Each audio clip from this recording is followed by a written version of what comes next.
Buenos dias, boys and girls. How is everybody today?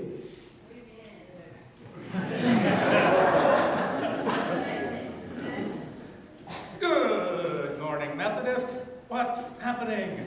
And what is a person doing up here? That's not a person. That's Elizabeth from the college-age skit from the 11 o'clock service. Since there isn't an 11 o'clock service this morning, we decided to join forces, bringing the two skits together the way we brought these two services together. Ah, well, as long as she keeps quiet. I'll be as quiet as a princess. She's talking already. So, I'm afraid it will throw off my comedic timing. we'll just have to risk it. Speaking of risk, what is today's Bible story that we're taking an educational crack at today? It's the story of Simeon and Anna at the temple, seeing the baby Jesus and recognizing him for what he was, A baby? the Messiah. It is such a great story. We should act it out. It's such a great story that maybe we shouldn't act it out. It's okay. I'm licensed to do this. Licensed by whom? I took a class up at Gallatin College. You know, that church member Bob Hightower runs. And I got a certificate. In what? Welding. Welding? Arc welding. Okay. No, really. You'd be amazed how useful it was. And fun. Paul Brock in this church does a lot of welding, you know. I didn't know that. But what does arc welding have to do with puppet storytelling? Everything. Welding is all about taking two separate and sometimes disparate things and joining them together. Yeah. Well, don't you see? And puppeting, our style, is all about doing the same thing. Getting two different story arcs going at once, like our life in the jungle, and the Bible story for the day, and then joining them together. Arc welding. Get it? Ah. And not just puppeting, but godding as well. Got it. Well, arc welding is what God did too with Jesus, with God's story arc going just fine, and then ours going not so fine here on earth, and then God welding them together with Jesus. I think I'm ready for acting our part out. Oh, good. I'll be Anna. And I'll be Simeon.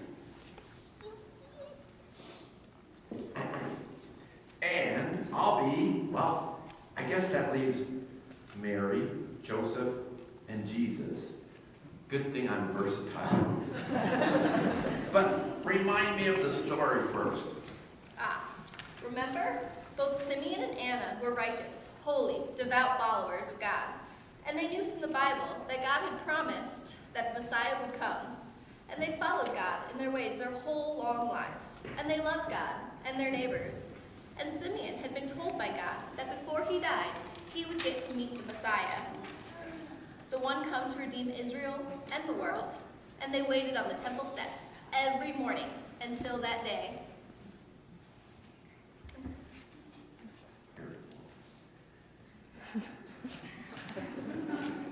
Come on, Mary. There's the temple. It's the day we've arranged to have our new baby Jesus blessed in the temple.